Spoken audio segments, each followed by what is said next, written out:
看到驾驶慢慢转来，真正是控制袂调，场面险险失控，这一切拢是因为伊占用超充车位。拍照上去，跟他讲下次不要再停。有些人太没素质，没办法。个人的那个公德心啊，或者是一些问题而已。我会去叫广播，叫那个车主离开。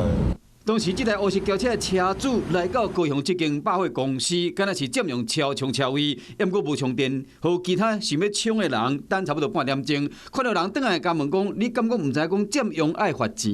对方甲应讲罚就罚。真的发生的情况的话，我们会有一些人员协助在现场去做一些可能指引他停到正常的一个车位。即卖电动车愈来愈多，以台湾的市占率来讲，2021年卖7064台，过当年搁较济。所以讲，无论是公有还是私人的停车位，拢有真侪超充的车位。一种是油车占用，另外一种是电车充电了，依然当作停车价。真侪车主想要问讲，安尼敢会使开单？那如果违规的话，可以处600到1200元的罚款。加强宣导，或是采智慧地锁给电动车来优先停放的部分。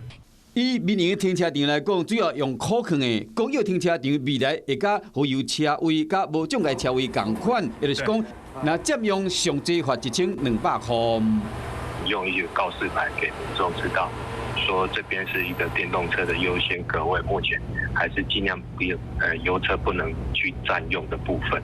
虽然讲私人的停车场拢有写电车优先，也不过规定无遐硬，有缘希望讲这车主会当发挥公德心，将车位留予真正有需要的人，唔通占用别人的资源。